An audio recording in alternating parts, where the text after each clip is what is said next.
नमस्कार विद्यार्थी मित्रांनो, मी राहुल कोल्हे कल्पतरू पॅटर्नमध्ये आपलं सहर्ष स्वागत करत आहोत. आपण घेऊन आलेलो आहोत TET परीक्षेसाठी जे काही शिक्षक पात्रता परीक्षा आहे त्यामध्ये परिसर अभ्यास आणि सामाजिक शास्त्र या विषयावर अतिशय जे काही प्रश्न विचारतात, जे प्रश्न विचारलेले आहेत आणि जे प्रश्न विचारू शकतात, या अनुषंगाने आपण हे व्हिडिओ लेक्चर घेऊन आलेलो आहोत. आजचं हे आपलं पहिलं सेशन आहे, पहिला व्हिडिओ आहे. याआधी जी काय मागच्या वर्षीची TET झाली होती त्याचे मी 2 ते 3 व्हिडिओ टाकलेले आहेत यूट्यूबवर, ते पाहून घ्या. म्हणजे जे काही आपल्याला विश्लेषण पाहिजे, कारण बरेच वेळा TET काही शिक्षक वर्ग आहे याच्यामध्ये ते बरेच वेळा पुस्तक घेऊन अभ्यास करू शकणार नाहीत कारण वेळ अपुरा आहे. तर या व्हिडिओ लेक्चर माध्यमातून तुम्हाला कसा फायदा होईल हे आपण लेक्चर डिझाईन केलं आहे. जसं की आपण प्रश्नाचे पोस्टमॉर्टम, म्हणजे एका प्रश्नातून आपण जवळपास कशा प्रकारे जास्त प्रश्न होतील, कारण त्याच स्वरूपावर प्रश्न विचारतात. राज्यघटना असो, भूगोल असो, इतिहास असो किंवा परिसर अभ्यासामध्ये आपण जे काही विज्ञानाचे प्रश्न पाहतो येत्या 6वी 7वी मधले, ओके, त्याच्यानंतर प्राचीन इतिहास पाहतो, त्यानंतर आधुनिक इतिहास पाहतो आणि महत्त्वाचं म्हणजे जे काही समाज सुधारक आहेत त्यावर बरेच प्रश्न मी पाहिले विचारलेले आहेत. तर आपण बरेच प्रश्न जे काही आपला मला वाटते जून महिन्यामध्ये आपला पेपर उघडलेला त्यासाठी 21 जूनला, तर असे बरेच आपण तुमच्यासाठी व्हिडिओ लेक्चर आणणार आहोत. तर त्यासाठी जुळून राहा तुम्ही, कारण याच्यामध्ये पेपर 1 आपण पाहतो 1ली ते 4थीपर्यंत आय थिंक, आणि त्याच्यानंतर 5वी ते 8वी पेपर 2. याच्यामध्ये जेही प्रश्न येतील, ओके, जे काही विचारलेले आहेत आणि जे काही अतिसंभाव्य आहेत की विचारू शकतात, यासाठी हे आपण महत्त्वाचे व्हिडिओ लेक्चर आपण या बॅचमध्ये घेऊन आलो आहोत, जे काही द्रोणाचार्य बॅच म्हणू आपण. तर 1 मे 2026 पासून आपण सुरुवात केलेली आहे. आणि त्याच्यानंतर पहा, ओके, CET जे काही आपण व्हिडिओ आणणार आहोत या प्रश्नाच्या माध्यमातून तुमचा अधिक सराव झाला पाहिजे, हे आमच्याकडून आमचा प्रयत्न आहे. आणि त्यासाठी तुम्हीही जर व्हिडिओ आवडला तर व्हिडिओला लाईक करा, शेअर करा आणि आपल्या जे काही शिक्षक मित्र आहेत त्यांना शेअर करा आणि चॅनलला सबस्क्राईब करावे विसरू नका. पहा, पहिला प्रश्न काय दिलेला आहे, तर हे अतिसंभाव्य प्रश्न आहे. त्याच्यानंतर वेगवेगळे सिरीज येईल, त्याच्यानंतर विचारलेले प्रश्न येतील, त्यानंतर अजून जे काही शालेय अभ्यासक्रमामधले आपण पाहतो प्रश्न त्याचे व्हिडिओ लेक्चर घेऊन येऊ, असा आपला प्रयत्न आहे की तुमचा रिझल्ट आला पाहिजे. ओके, TET तुम्ही पास झाले पाहिजे, त्या अनुषंगाने आपण व्हिडिओ डिझाईन करण्याचा प्रयत्न करत आहोत. पहा, पहिला प्रश्न काय विचारला आहे, आशियातील पहिला सहकारी साखर कारखाना कुठे सुरू झाला? आशियातील, नुसतं भारतातीलच नाही तर आशियातील विचारलं येतं. तर आपल्याला माहीत आहे प्रवरानगर इथं सुरू झालं आहे. प्रवरानगर, याचं उत्तर काय? प्रवरानगर, लोणी. जे काय राहाता तालुका पाहतो आपण अहिल्यानगरमधला, आता प्रवरानगर कुठे येते? अहिल्यानगरमध्ये. म्हणजे पहिला साखर कारखाना जर जिल्हा विचारला, पहिला साखर कारखान्याचा जर जिल्हा विचारला तर तो येईल अहिल्यानगर. अहिल्यानगरमध्ये तालुका कोणता? तर तालुका तुम्हाला माहीत आहे की राहाता नावाचा तालुका आहे. तर या राहाता तालुक्यात लोणी प्रवरानगर, त्याला काय म्हणतात? लोणी प्रवरानगर इथं पहिला साखर कारखाना आपण पाहतो स्थापन झालेला, जे की पद्मश्री विठ्ठलराव विखे पाटील, ओके, यांनी हे स्थापन केलेलं आहे. कोण स्थापन केलं लक्षात ठेवा? Padmashri Vitthalrao Vikhe Patil, okay, Vitthalrao Vikhe Patil, okay, Vikhe Patil. आणि सध्या या कारखान्याचे नाव जर तुम्हाला विचारलं काय आहे प्रवरानगरमधल्या स्थापन झालेला, तर त्याचं नाव सध्या काय आहे? त्याचं नाव सध्या पद्मश्री विठ्ठलराव विखे पाटीलच आहे, लक्षात ठेवा. ओके, त्याच्यानंतर पुढे जर गेलं तर याला मदत कोण केली या पहिल्या साखर म्हणजे विठ्ठलराव विखे पाटलाला? तर धनंजयराव गाडगीळ दिसतील तुम्हाला. धनंजयराव गाडगीळ, ओके, यांनी सहकार्य केलेलं आहे याच्यासाठी. गाडगीळ, ओके. आणि एक मेहता आहेत, एक लक्षात ठेवा, मेहता. त्यांचं नाव मला कमेंट करून सांगा, त्याचं आडनाव सांगतो तुम्हाला, मेहता, ओके, मेहता आहे त्यांचं आडनाव. ते 3 जणांनी समजा या दोघांनी सहकार्य केलं आहे पद्मश्री विठ्ठलराव विखे पाटलाला. आता सध्या पद्मश्री विठ्ठलराव विखे पाटीलच त्याचं या साखर कारखान्याचं नाव आहे, लक्षात ठेवा. हे कधी स्थापन झाला होता? तर 1951ला, लक्षात ठेवा. 1951ची याची स्थापना आहे, ओके. याची मुहूर्त मेढ जे म्हणतो आपण रोवली होती 1950ला आणि सुरू झाला तो 1951ला. तर प्रवरानगरला पाहतो आपण कोणता?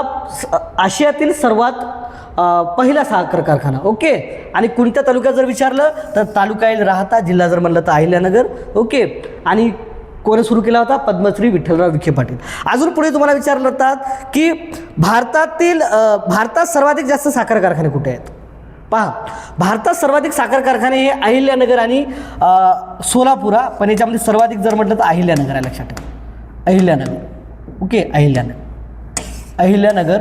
आणि याच्यात एक अजून ऑप्शनला असते, अहिल्यानगर नसेल ऑप्शनला, आता सोलापूरला टिक करा, ओके. त्याच्यानंतर महाराष्ट्र हा साखर कारखान्यामध्ये सर्वाधिक जास्त आहे, हे पण लक्षात ठेवा. प्रश्न विचारू शकतात, सर्वाधिक जास्त साखर कारखाने कुठे आहेत? तर साखर कारखाने पाहतो आपण, सर्वाधिक साखर कारखाने, ओके, साखर कारखाने तर सर्वाधिक आपल्याला दिसतील महाराष्ट्रात.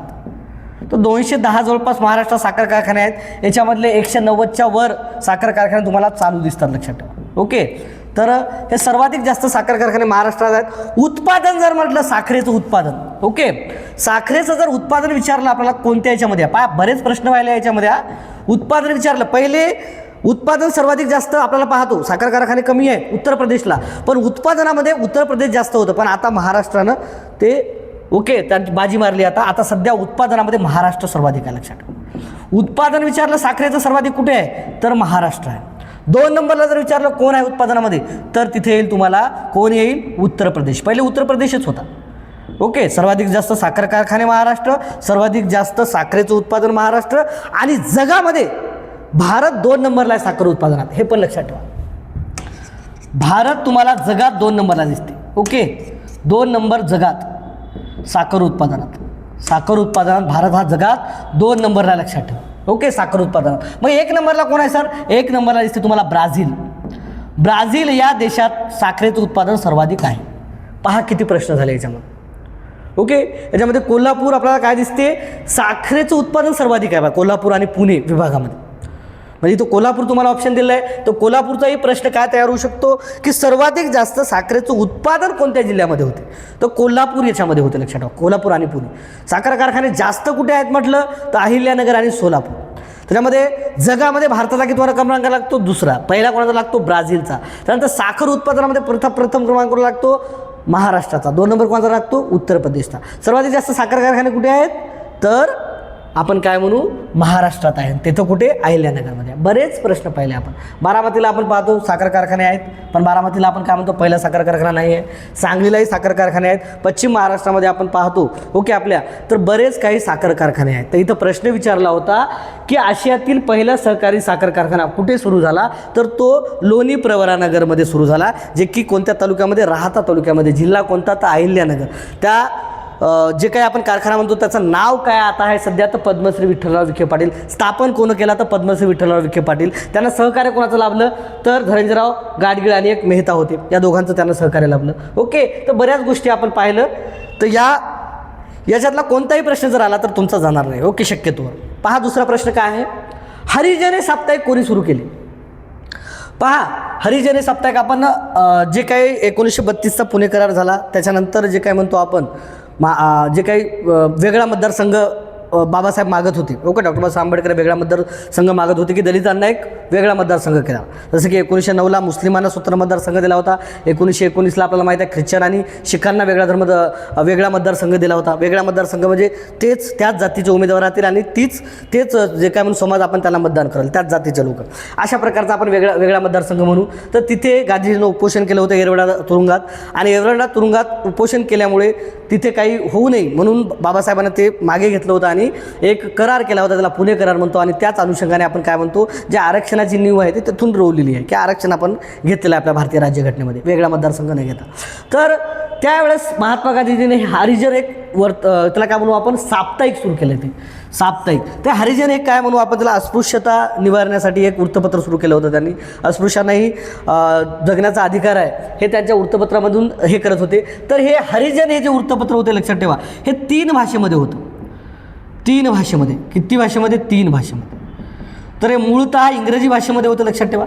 आता इथं डायरेक्ट महात्मा गांधी आले म्हणजे काय विषयच नाही, महात्मा गांधी आहे. ओके, तर 3 भाषेमध्ये होते.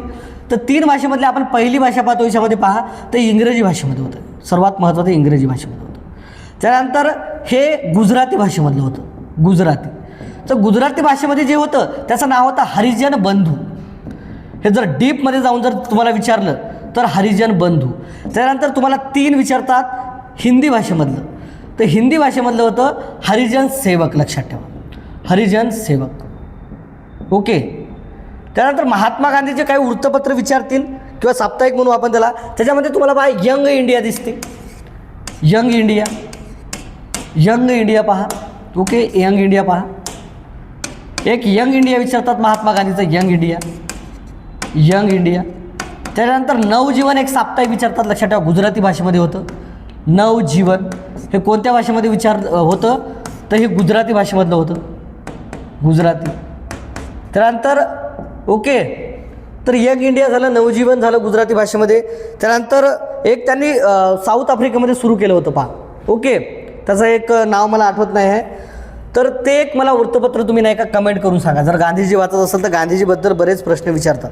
ओके, तर इंडियाच काहीतरी नाव होतं त्यांचं त्या वृत्तपत्राचं. ओके, तर हे महत्त्वाचे आहेत. यंग इंडिया आहे, नवजीवन आहे त्यांचं गुजराती भाषेमधलं, आणि आपण पाहत आहोत हरिजन. ओके, हे एक महत्त्वाचं त्यांचं काय म्हणू आपण साप्ताहिक होतं. त्याच्यानंतर त्यांच्या संघटना म्हणजे त्यांनी ज्या संस्था विचारतात, ते जसं की आपण काय म्हणू आपण त्यांनी स्थापन केलेलं आश्रम विचारतात, सेवाग्राम वगैरे. तर सेवाग्राम आपल्याला माहीत आहे वर्ध्याचा आश्रम आहे, याच्याबद्दल बरेच वेळा प्रश्न आलेला आहे, मी प्रश्न पाहिलेले आहेत ते. ओके, सेवाग्राम हे आश्रम कुठला आहे तर सेवाग्राम आपण पाहतो वर्ध्याचा आहे, लक्षात ठेवा. ओके, वर्ध्याचा आहे. साबरमती माहीत आहे आपल्याला कुठला आहे, साबरमती हे कुठलं आहे माहीत आहे आपल्याला, अहमदाबादचा आहे, लक्षात ठेवा. ओके, अहमदाबाद, इथूनच दांडी यात्रेला सुरुवात केली होती. त्यानंतर बरेच वेळा प्रश्न विचारतात महात्मा गांधीजीचा पहिला सत्याग्रह कोणता होता तर चंपारण्य होता. याच्यानंतरही गांधीजीविषयी जे काही प्रश्न येतील ते मी घेणार आहोत.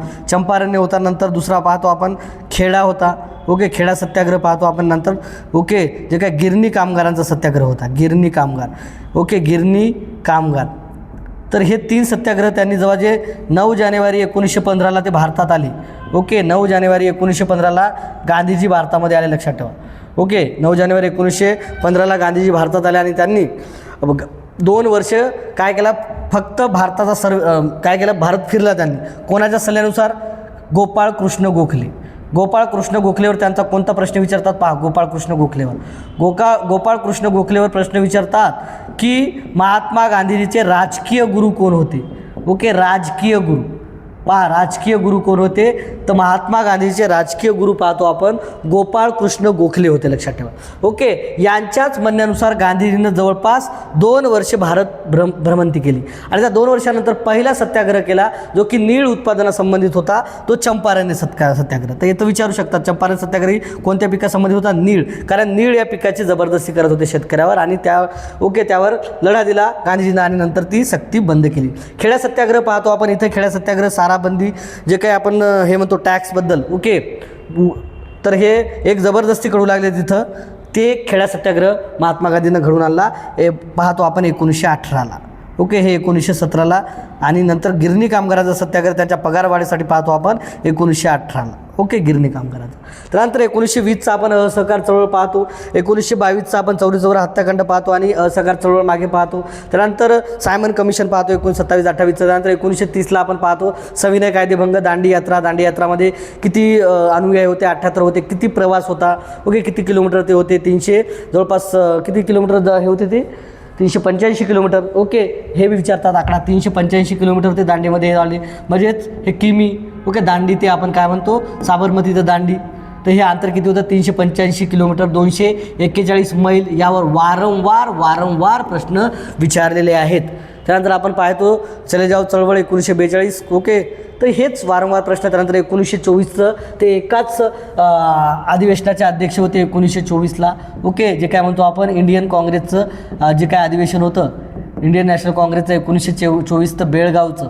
ओके, बेळगाव. ओके, तर इथं एकमेव ते अध्यक्ष राहिलेले आहेत, एकदाच अध्यक्ष होते गांधीजी, म्हणून यावर वारंवार प्रश्न विचारतात. प्रश्न हे काही जास्त डीपमध्ये नाही जात, पण तुम्हाला माहीत पाहिजे, तुम्ही वाचलेले पाहिजेत. याच्या व्यतिरिक्त गांधीजी अजून विचारतात, गांधीजी अजून आपण पाहणार आहोत जशा प्रकारे प्रश्न येतील.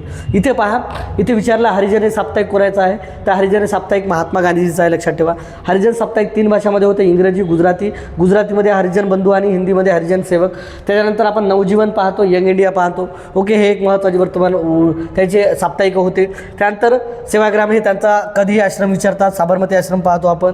चंपारण्य 9 जानेवारी 1915ला भारतामध्ये आली. 9 जानेवारी हा भारतीय प्रवासी दिन आहे. अजून एक प्रश्न विचारतात, 9 जानेवारी हा भारतीय प्रवासी दिन आहे. ओके, 9 जानेवारी हा भारतीय प्रवासी दिन आहे. ओके, प्रवासी दिन आहे. त्याच्यानंतर 2 ऑक्टोबर हा आंतरराष्ट्रीय अहिंसा दिन आहे, त्यांचा जन्मदिवस. आंतरराष्ट्रीय अहिंसा दिन, याही गोष्टीवर बरेच वेळा प्रश्न विचारला आहे, अहिंसा दिन. ओके, त्यांचा 30 जानेवारी आपण पाहतो 1948ला त्यांनी हत्या केली होती. ओके, 30 जानेवारी याला हत्या केली होती. तर 30 जानेवारी 1948 आपण 30 जानेवारी कोणता दिवस आहे? हुतात्मा दिवस आहे. हुतात्मा दिन. ओके, हुतात्मा दिन.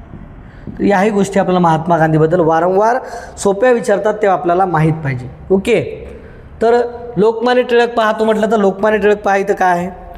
लोकमान्य टिळकावर प्रश्न येतीलच, महात्मा फुलेवर प्रश्न येतील आणि डॉक्टर बाबासाहेब आंबेडकरवर प्रश्न येतील. तर हे मी नंतर घेतो पहा, कारण तुम्हाला जास्त किचकट होईल. ओके, तर जास्त हे घ्याय जमते, आता मी सांगायला काय हरकत नाही. परंतु इथं महात्मा गांधी पाहिला तर महात्मा गांधीबद्दल हे प्रश्न आणि अजूनही प्रश्न खूप आहेत. जसं की असहकार चळवळ झालं, त्याच्यानंतर सविनय कायदेभंग झाला, दांडी यात्रा झाली, दांडी यात्रेवर कशा प्रकारे प्रश्न विचारतात त्याच्यावर एखादा जर प्रश्न आला तरी डीपमध्ये मी घेईल. त्यानंतर 1942चं चले जाव आंदोलन, त्यानंतर वैयक्तिक सत्याग्रह पाहतो आपण. पहिले विनोबा भावे होते, दुसरे कोणते होते? पंडित जवाहरलाल नेहरू. ओके, पुणे करार पाहतो. 1932ला पुन्हा ते दुसऱ्या गोलमेज परिषदेला हजर झाले होते. तर या गोष्टी आपण पुन्हा एकदा गांधीजी यांचा प्रश्न आला की आपण रिवाईज करू. लक्षात ठेवा, स्वराज्य हा शब्द सर्वप्रथम कोणी वापरला? आता स्वराज्य, स्वदेशी, राष्ट्रीय शिक्षण आणि बहिष्कार ही चतुसूत्री कोणाची होती विचारतात. पहिले पहा स्वराज्य,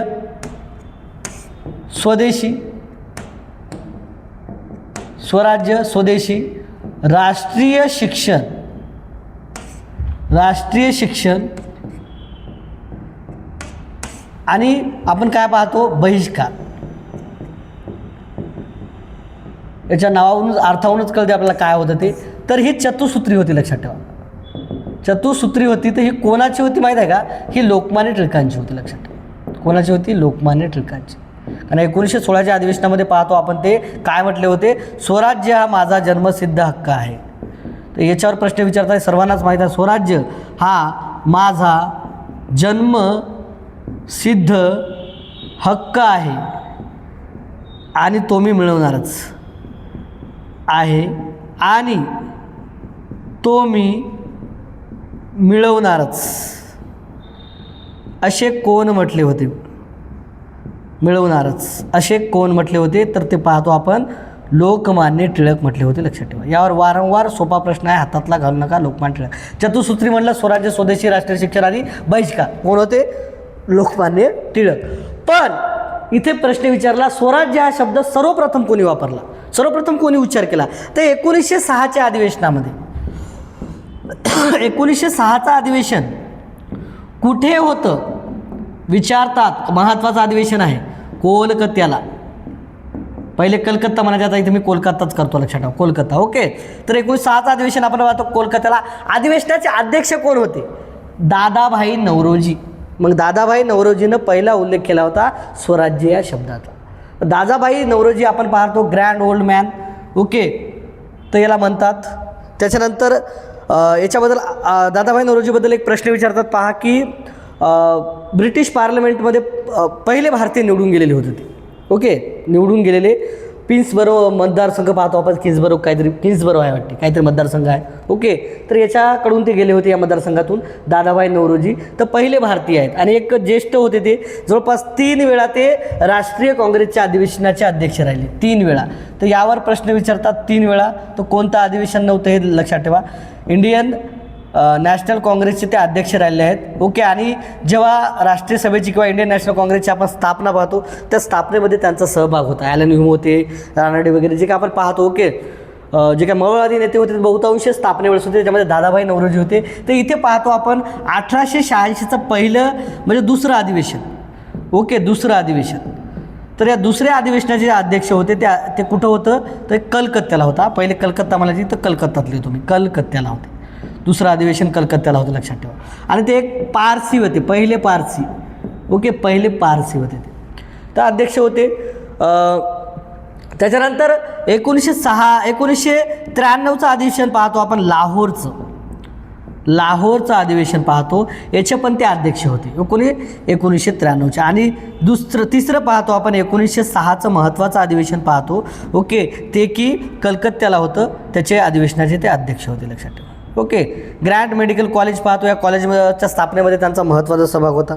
ओके, त्याच्यानंतर आपण पाहतो जे काही महत्त्वाच्या म्हणजे जे काही राजकीय संघटना होत्या आपण पाहतो, त्याच्यामध्येही महत्त्वाचा सहभाग हा काय म्हणू दादाभाई नौरोजीचा राहिलेला आहे. ग्रँड ओल्ड मॅन आपण त्याला काय म्हणतो, लुटीचा सिद्धांत मांडला होता. जे काही भारताची आर्थिक लूट होत आहे ती जी काही ब्रिटिश करत आहे असं त्यांनी प्रखरपणे मांडलं होतं. आणि पहिलं आपण दरडोई उत्पन्न म्हणून भारताचं त्यांनी एक प्रयत्न केला होता, जे की 20 रुपये त्यांनी आपलं पहिलं दरडोई उत्पन्न सांगितलं होतं. लक्षात ठेवा, राष्ट्रीय उत्पन्न त्यांनी आपलं भारताचं काढलं होतं. पहिले एक अर्थशास्त्रज्ञ म्हणून उभं, ओके, भारताचे एक पहिले अर्थतज्ञ होते दादाभाई नौरोजी. ओके, तर बऱ्याच आपण ज्येष्ठ होते ते, आणि दादाभाई नौरोजीवर हे प्रश्न विचारतात. ओके, 20 रुपये त्यांनी केलं होतं. एक याच्यामध्ये विचारतात, तिन्ही अधिवेशनाचे अध्यक्ष होते, एक पारसी होते. ओके, आणि पहिल्यांदा त्यांनी स्वराज्य या शब्दाचा सर्वप्रथम उल्लेख केला. लक्षात ठेवा, ते की दादाभाई नौरोजी होते. दादाभाई नौरोजी जर राजकीय गुरु विचारले तर रानडे बरेच वेळा दिलेला आहे. एक प्रश्न विचारलेला आहे, पण ते प्रश्न मला आय थिंक रद्द काय झाला असं वाटते, कारण दादाभाई नौरोजीचं असं मेन्शन आहे कुठे कुठे की त्यांचं राजकीय गुरु विचारला आहे दादाभाई नौरोजीचा. तर दादाभाई नौरोजीवर बरेच प्रश्न विचारतात. तर 3 अधिवेशनं लक्षात ठेवायचे महत्त्वाचे, हे 3 अधिवेशनं महत्त्वाचे लक्षात ठेवा. ओके, 1906चं अधिवेशन वादविवाद होऊ नये म्हणूनच त्यांना एक ज्येष्ठतेच्या आधारावर, कारण जहाल आणि मवाळ 1907ला आपण सुरतचं अधिवेशन पाहतो त्याचं फूट झाली होती. 1906लाच फूट पडत होती, पण 1906चं अधिवेशन पाहतो आपण, इथं अध्यक्ष कोणाला केलं होतं, दादाभाई नौरोजीला, जे की एक मवाळ नेते होते. लक्षात ठेवा, दादाभाई नौरोजी कोण होते, मवाळ नेते होते. ओके, मवाळ नेते. ओके, तर हे पाहतो आपण. बाकीचे जे काय आहेत ते आपण घेणारच आहोत नंतर त्यांच्याविषयी प्रश्न आल्यावर. नेक्स्ट क्वेश्चन पहा, नाथसागर हे धरण कोणत्या नदीवर आहे? नाथसागर आपण पाहतो, ओके, एकनाथ महाराजाच्या नावावर दिलेलं आहे. तर एकनाथ महाराजाचा आपण जन्म पाहतो पैठणला झालेला आहे. ओके, पैठण म्हणजे कुठे येते, छत्रपती संभाजीनगरला. छत्रपती संभाजीनगरमध्ये कोणती नदी वाहते आपल्याला माहीत आहे, नाशिकला वाहते, अहिल्यानगरानंतर कुठे येते, ओके, छत्रपती संभाजीनगरमध्ये येते. जालना, परभणी, बीड, नांदेड, गडचिरोली अशा 8 जिल्ह्यामधून आपण पाहतो गोदावरी नदी वाहते. तर गोदावरी नदीवर आपण पाहतो नाथसागर हे एक महत्त्वाचं मोठं जलाशय आहे, एक धरण आहे. लक्षात ठेवा, ओके, अगदी मोठं धरण आहे. ओके, तर याच्यावर प्रश्न विचारतात, नाथसागर म्हणजे त्याच्या नावावर दिलं आहे, एकनाथ महाराजाच्या नावावर. ओके, नाथसागर तो कोणत्या नदीवर आहे, गोदावरी नदीवर आहे. नंतर गोदावरी नदीवर अजून एक महत्त्वाचं हे आहे, तर हे छत्रपती संभाजीला आहे गंगापूर एक मातीचं धरण. गंगापूर हे सर्वात मोठं आपण मातीचं धरण बघतो, ते नाशिकला आहे. हे एक महत्त्वाचं गोदावरीवर धरण आहे, लक्षात ठेवा. ओके, त्याच्यानंतर कृष्णा नदीवर आपण पाहतो, कृष्णा धोम हे धरण आहे. कृष्णा नदीवर धोम हे धरण आहे, सातारा इथं. लक्षात ठेवा, सातारा. ओके, त्यानंतर पाहतो कोयनाचा आपण पाहतो शिवसागर जलाशय. ओके, शिवसागर, याला शिवसागरचा आता तुम्हाला चालू घडामोडीमध्ये प्रश्न विचारतील. शिवसागरचं नाव बदललेलं आहे, आता छत्रपती शिवाजी महाराज जलाशय झालं आहे. याच्यावर तुम्हाला विचारू शकतात की छत्रपती शिवाजी महाराज जलाशय असं त्याचं नाव झालं आहे. आता लक्षात ठेवा, महाराज जलाशय, जलाशय, छत्रपती शिवाजी महाराज जलाशय असं याचं नाव आता झालं आहे, ते की शिवसागर. ओके, तर याला महाराष्ट्राची भाग्यलक्ष्मी म्हणतात.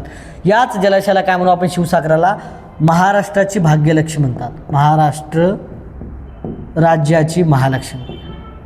ओके, महालक्ष्मी. ओके, सर्वाधिक ऊर्जा आपण काय म्हणू इथून मिळते, लक्षात ठेवा. ओके, तर हे कोणती बनू, शिवसागर, कोयना. ओके, कोयना हे कोयना नदीवर आहे शिवसागर धरण, आणि त्याला आता छत्रपती शिवाजी महाराज जलाशय म्हणतात. आणि याला अजून काय म्हणतात, महाराष्ट्राची भाग्यलक्ष्मी असे कोणत्या जलाशयाला म्हणतात, तर शिवसागर जलाशयाला. कोणत्या नदीवर आहे, कोयना नदीवर आहे. तापीवर एक हतनूर धरण आहे, जळगावमध्ये हतनूर धरण, यावर प्रश्न विचारतात. हतनूर धरण महत्त्वाचं आहे. तापी आपण पाहतो खानदेशामध्ये वाहते. ओके, जे की धुळे झालं, नंदुरबार झालं आणि जळगावमध्ये वाहते ती. नंतर ती ओके गुजरातमध्ये जाऊन कुठे मिळते, अरबी समुद्राला आपण पाहतो की मिळते, लक्षात ठेवा. ओके, तापी नदी एक पश्चिम वाहिनी नदी आहे. ओके, 208 किलोमीटर आपल्या महाराष्ट्रामध्ये वाहते. त्यानंतर नर्मदा एक पश्चिम वाहिनी नदी आहे. तर कृष्णा नदीवर धोम महत्त्वाचं धरण आहे, कोयना नदीवर आहे, आणि गोदावरी नदीवर पाहिलं आपण कोणतं, नाथसागर धरण आहे. तर काही धरण आहेत त्यावरही बी काही प्रश्न येतील, आपण डीपमध्ये घेऊ की तुमचे धरणं पण पूर्ण कवर झाले पाहिजे. इथं 4 धरणं आहेत, हे 4 धरणं खूप महत्त्वाचे आहे. हे विचारतात, धोम धरण बरेच वेळा विचारलं आहे कृष्णा नदीवरचं. कोयना तर विचारतात, नवीन नावे चालू घडामोडीमध्ये प्रश्न येतील. ओके, त्यानंतर गोदावरी नदीवरचे 2 महत्त्वाचे धरण आहेत. पैठणचं आपण पाहतो कोणतं, नाथसागर, आणि हे गंगापूरचं पाहतो आपण, नाशिकचं कोणतं, गंगापूर धरण. ओके, मातीचं धरण होईल, लक्षात ठेवा. हे कोणतं धरण होईल, मातीचे धरण. ओके, मातीचे धरण लक्षात. तर कोयना इथं ऊर्जा निर्मिती सर्वाधिक जास्त होते म्हणून भारताची भाग्यलक्ष्मी म्हणतात. बाकी काही धरणं आहेत. ओके, एक भीमा नदीवर आहे यशवंत सागर जलाशय, ते एक सर्वाधिक जास्त पाण्याचं साठवण आहे. ओके, भीमा नदीवर आहे, सोलापूर इथं. तर या गोष्टी पाहून घ्या. सूर्यमालेतील सर्वात वेगवान ग्रह कोणता? सर्वात वेगवान ग्रह त्याच्यामध्ये तुम्हाला दिसेल बुध हा सर्वाधिक वेगवान ग्रह आहे, लक्षात ठेवा. बुध हा ग्रह तुम्हाला सर्वाधिक वेगवान ग्रह दिसतात आणि सूर्याच्या सर्वात जवळचा ग्रह तोच आहे बुध. सूर्याच्या सर्वात जवळचा ग्रह जर विचारता, सूर्याच्या सर्वात जवळ, तर सूर्याच्या जवळ आहे बुध. सूर्याच्या जवळ कोण आहे? बुध आहे, बुध. ओके. नंतर शुक्र येते सूर्याच्या सर्वात जवळ 2 नंबरला कोण येते? शुक्र. नंतर येते पृथ्वी, नंतर येते पृथ्वी, नंतर येते मंगळ, नंतर येते मंगळ, नंतर येते गुरु, नंतर येते शनी, नंतर येते युरेनस, युरेनस आणि नंतर येते नेपच्यून. तर हे कासाठी लिहिले? कारण सूर्याच्या अंतराने हे विचारतात. पृथ्वीच्या सर्वात जवळ शुक्र आहे, पृथ्वी जवळजवळ मग विचारलं तर शुक्र आहे, पृथ्वीजवळ, पृथ्वीजवळ जवळ विचारलं शुक्र. पण हे क्रमाने विचारतात म्हणून 1 नंबरला बुध दिसेल तुम्हाला, 2 नंबरला शुक्र दिसेल, 3 नंबरला सूर्याच्या जवळ कोणता ग्रह आहे? पृथ्वी आहे. 4 नंबरला सूर्याच्या जवळ कोणता ग्रह आहे? मंगळ आहे. मंगळ ग्रहाला अजून एक विचारतात प्रश्न, जो की तांबडा ग्रह म्हणतात त्याला, तांबडा ग्रह. बरेच वेळा विचारला आहे. तांबडा ग्रह कोणत्या ग्रहाला म्हणतात? गुरु. गुरु ग्रह पाहतो आपण. गुरु ग्रह हा सर्वात मोठा ग्रह आहे आणि किती नंबरला आहे? तो 5 नंबरला. शनी ग्रह हा 2 नंबरला सर्वाधिक मोठा ग्रह आहे, सर्वाधिक जास्त उपग्रह आहेत. ओके. 7 युरेनस पाहतो आपण आणि 8 नेपच्यून पाहतो. आता शुक्र पाहतो. शुक्र ग्रहाला पहाट तारा म्हणतात त्याला, पहाट तारा आणि सायंकाळचा तारा. याच्यावर प्रश्न विचारला आहे. पहाट तारा असं कोणत्या ग्रहाला म्हणतात? ओके. कोणत्या ग्रहाला उपग्रह नाहीत? हा वारंवार प्रश्न राहतो. बुध आणि शुक्र, बुध आणि शुक्र, बुध आणि शुक्र, बुध आणि शुक्र या 2 ग्रहाला तुम्हाला उपग्रह दिसत नाहीत. यावर प्रश्न विचारतात. उपग्रह नाहीत. पृथ्वीला एक उपग्रह आहे. कोणता आहे? पृथ्वीला एक उपग्रह, आपण त्याला चंद्र म्हणतो, लक्षात ठेवा. चंद्र म्हणजे उपग्रह. ओके. आणि जीवसृष्टी असलेला एकमेव ग्रह, जीवसृष्टी असलेला, जीवसृष्टी असलेला. ओके. त्याच्यानंतर पृथ्वीची जुळी बहीण कोणत्या ग्रहाला म्हणतात? हे विचारलेले प्रश्न सांगायला तुम्हाला सरळ सेवेमध्ये. पृथ्वीची जुळी बहीण हे शुक्र ग्रहाला म्हणतात. पृथ्वीची जुळी बहीण म्हणजे आहे समान. ओके. जुळी बहीण, जुळी बहीण म्हणतो. ओके. मंगळ ग्रह तांबडा ग्रह आहे. मंगळावर आपण भारत गेला 2013ला. ओके. पहिलाच यशस्वी देश म्हणतो आपण मंगळावर गेला. गुरु ग्रह, गुरु ग्रहावर विचारतात सर्वात मोठा ग्रह कोणता? सर्वात मोठा ग्रह, तर सर्वात मोठा ग्रह पाहतो आपण गुरु, लक्षात ठेवा. 2 नंबरला पाहतो आपण सर्वात मोठा ग्रह, 2 नंबरला, तो म्हणजे शनी. शनीवर अजून विचारतात सर्वाधिक जास्त उपग्रह, सर्वाधिक जास्त उपग्रह, सर्वाधिक जास्त उपग्रह. तर सर्वाधिक जास्त उपग्रह हे शनीचे आहेत. यावर वारंवार प्रश्न आलेला आहे. शनी या ग्रहाचे आहेत. शनी, शनी. ओके. वारंवार प्रश्न आहेत. बुध पाहिला आपण. बुध हा सूर्याच्या सर्वात जवळचा ग्रह आहे. शुक्र हा सर्वात तप्त ग्रह आहे, सर्वात उष्ण ग्रह आहे शुक्र. ओके. पृथ्वी पाहतो. जीवसृष्टी असलेला एकमेव ग्रह पाहतो आपण. मंगळ हा तांबडा ग्रह आहे. शनी हा सर्वात मोठा ग्रह 2 नंबरला आहे आणि गुरु हा सर्वाधिक मोठा ग्रह आहे. आणि सर्वाधिक जास्त उपग्रह म्हटलं तर आपण पाहतो शनीचे आणि 2 नंबरला गुरुचे. 2 उपग्रह मंगळचे आहेत. फोबोस आणि काहीतरी एक नाव आहे, मला कमेंट करून सांगा. 2 उपग्रह. ओके. 2 उपग्रह. या 2 उपग्रहावर, 2 उपग्रह जे आहेत त्यावर प्रश्न विचारतात. फोबोस काहीतरी आहे, फोबोस, आणि एक कोणता आहे मला कमेंट करून सांगा. अभ्यास करा म्हणजे माझ्या सेशनमधून तेवढं तरी होईल तुम्हाला. ओके. तर हे प्रश्न विचारतात. नेक्स्ट पहा. बाकी सांगण्यासारखं खूप आहे, आपण प्रश्न आला की घेऊच. त्याच्यावर आपण पाहिलं सूर्यमालेतील सर्वात वेगवान ग्रह कोणता आहे, तर तो बुध दिसेल तुम्हाला. बुध हा सूर्याच्या सर्वात जवळचा आहे. त्याच्यानंतर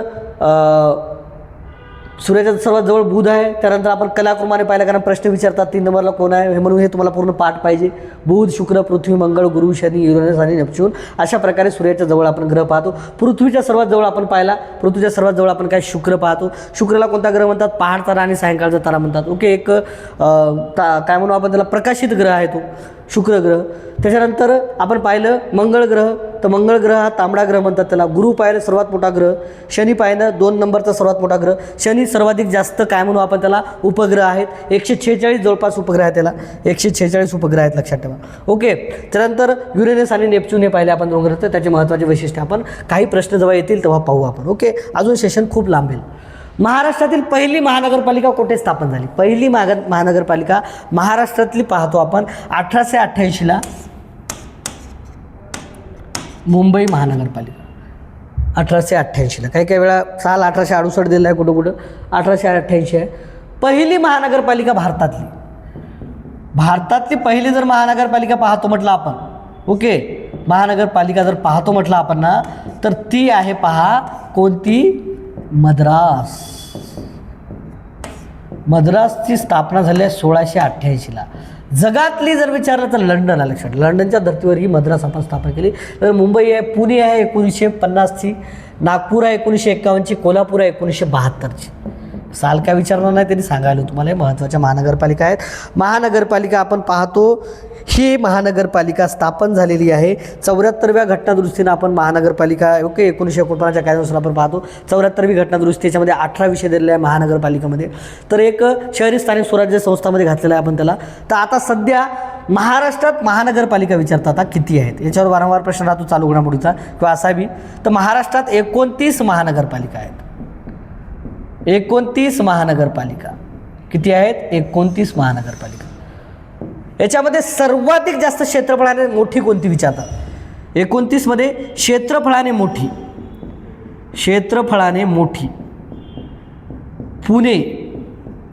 पुण्यामध्ये आपण एक पिंपरी चिंचवड पण पाहतो, पण क्षेत्रफळाने सर्वाधिक मोठी.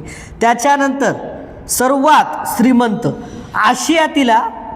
आशियातील सर्वात श्रीमंत म्हणतो, म्हणजे आशियामध्ये तेवढी नाही, आशियातील सर्वात श्रीमंत आपण महानगरपालिका पाहिली, ओके, तर ती आहे कोणती पहा,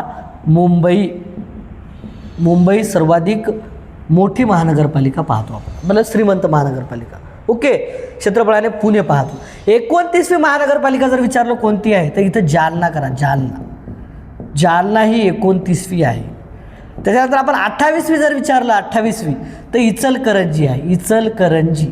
इचलकरंजी हे महाराष्ट्राचे मॅचेस्टर आहे, लक्षात ठेवा. महाराष्ट्र राज्याचे मॅचेस्टर म्हणतात त्याला.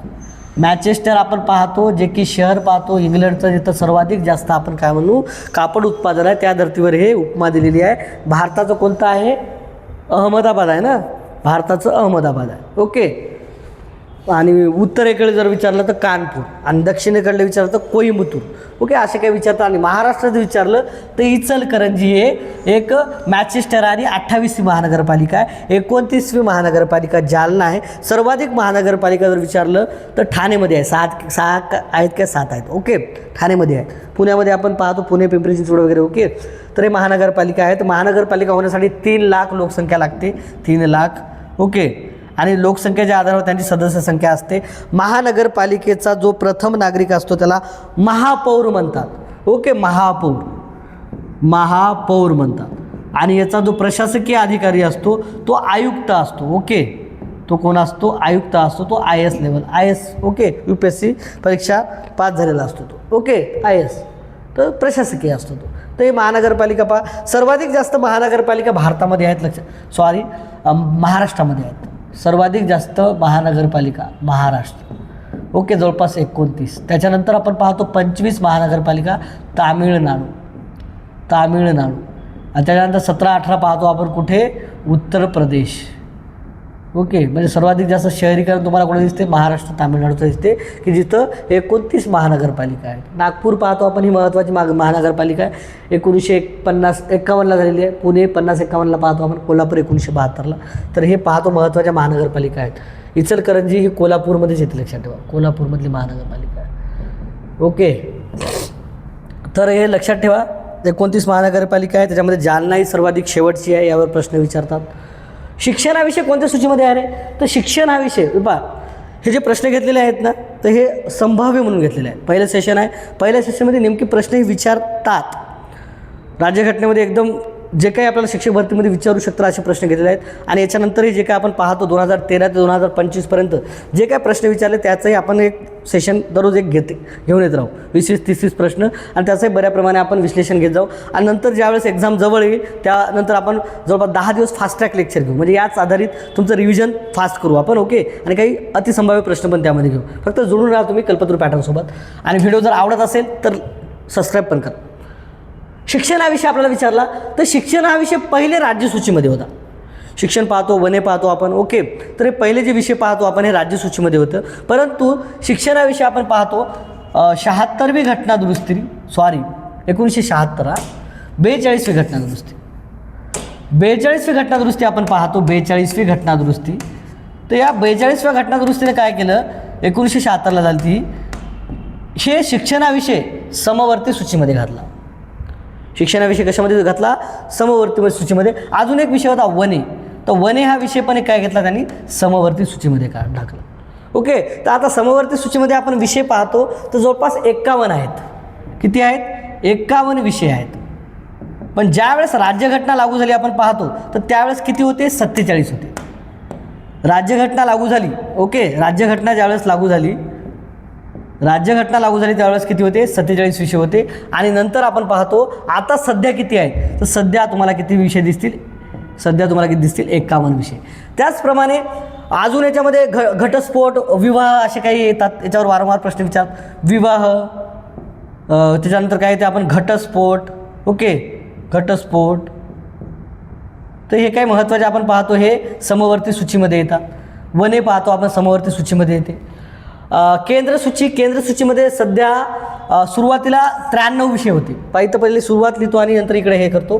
केंद्र सूची सुरुवातीला 97 विषय होते, सुरुवातीला, ओके. इथं 1950 करतो आणि आता इथं जवळपास 2026 करतो समजा, म्हणजे आता सध्या किती आहेत, तर 100 विषय आहेत. ओके, केंद्र सूचीमध्ये आपण परराष्ट्र व्यवहार पाहतो. केंद्र सूचीमधले वारंवार विचारलेले सोपे, तेच तुम्हाला निवडू शकता तुम्ही. परराष्ट्र व्यवहार, ओके, याच्यामध्ये तुम्हाला समजून येतात कोणकोणते आहेत ते. जे काही केंद्र माहीत आहे ना, केंद्र म्हणजे जे काही संसद म्हणून आपण मेन याच्यावर कराल ना कायदे. ओके, केंद्र सूचीवर जे काय, तर केंद्र सरकार कायदे करते. समवर्ती सूचीवर काय करते माहीत आहे का, राज्य आणि केंद्र सरकार दोन्ही कायदे करत असतात. समवर्ती सूचीवर आपण काय पाहतो, राज्य आणि हे दोन्ही याच्यावर कायदे करत असतात, म्हणून काही विषय समवर्ती सूचीमध्ये टाकलेले आहेत, लक्षात ठेवा. तर ऑस्ट्रेलियाकडून आपण समवर्ती सूची घेतलेली आहे आणि हे भारताच्या 7व्या परिशिष्टामध्ये आहे, राज्यघटनेच्या 7व्या परिशिष्टामध्ये आहे. ओके, परिशिष्ट, ओके, 7वे परिशिष्ट पाहतो आपण, कशा संबंधित आहे, तर हे सूची संबंधित आहे. त्याच्यात 3 प्रकारच्या सूची आहेत. ओके, तर परराष्ट्र व्यवहार पाहतो आपण, याच्यामध्ये अजून पाहतो आपण विमान सेवा, विमान, रेल्वे, ओके, त्याच्यानंतर आपण पाहतो विमा, जनगणना, ओके, ठीक आहे. केंद्र संपत्ती आपण पाहतो, बँकिंग पाहतो आपण, बँकिंग, शेअर बाजार, ओके, बँकिंग झालं, शेअर बाजार झालं. जे काही महत्त्वाचे विषय पाहतो आपण, संरक्षण वगैरे, तर हे कशामध्ये येतात, केंद्र सूचीमध्ये येतात. जे की आता किती विषय आहेत, 100 विषय आहेत केंद्र सूचीमध्ये. ओके, नंतर विचारतात राज्य सूची पहा, राज्य सूची. तर राज्य सूचीवर राज्य सरकार कायदा करू शकते. याच्यामध्ये आपण पाहतो स्वच्छता पाहतो, सार्वजनिक आरोग्य पाहतो आपण, ओके, तुरुंग पाहतो आपण, त्यात तुरुंग, पोलीस पाहतो आपण, पोलीस यंत्रणा, याच्यावर दोन्ही कायदे करू शकतात, पोलीस यंत्रणा पाहतो. ओके, सार्वजनिक स्वच्छता. त्यानंतर शेती पाहतो आपण, शेती. त्यानंतर एक महत्त्वाचं म्हणजे स्थानिक स्वराज्य संस्था, म्हणजे पंचायत राज पाहतो आपण, स्थानिक स्वराज्य संस्था. तर हे राज्य सूचीमध्ये येतात. ओके, हे राज्य सूचीमध्ये येतात. आणि जे काही विषय केंद्र सूचीमध्ये आणि राज्य सूचीमध्ये नाहीत, ते काही असे विषय आहेत की ते केंद्राच्या आखरीत येतात, म्हणजे केंद्र सरकार त्यावर कायदा करू शकते. जसं की सायबर वगैरे आपण पाहतो, सायबर गुन्हे, ते कोणत्या 248 कलममध्ये सांगितलेलं आहे, जे की केंद्र सूचीमध्ये, राज्य सूचीमध्ये आणि याच्यामध्ये येत नाहीत, तर ते केंद्र त्याच्यावर कायदा बनवते. जसं की आपण काही कायदे पाहतो, ओके, जसं की सायबर गुन्ह्यासंबंधित वगैरे हे काही दिलेलं नाही कोणत्या सूचीमध्ये, तर त्याच्यामध्ये केंद्र सरकार करते. समवर्ती सूचीमध्ये आपण पाहतो दोन्ही सरकार, म्हणजे त्याला राज्य सरकार आणि केंद्र सरकार हे दोन्ही कायदे करू शकतात. परंतु जर त्याच्यामध्ये काही वाटलं, ओके, दोन्ही कायद्यामध्ये कोणता कायदा जर ठेवायचा तर केंद्राने केलेला ठेवावा लागत असेल, लक्षात ठेवा, समवर्ती सूचीमध्ये. तर राज्यापेक्षा तो सगळा श्रेष्ठ राहतो कोणता, केंद्राने केलेला, म्हणजे त्याचा केंद्राचा ग्राह्य धरला जाईल समवर्ती सूचीमध्ये केलेला कायदा. ओके, याच्यामध्ये जवळपास 51 विषय आहेत. राज्य सूचीमध्ये सध्या किती विषय आहेत रे, तर राज्य सूचीमध्ये पहिले 66 विषय होते, पहिले किती होते, 66 विषय. आता सध्या किती आहेत, 61 विषय. ओके, हे समजून घ्या तुम्ही. आता पहिले 66 होते, आता किती आहेत, 61 विषय आहेत.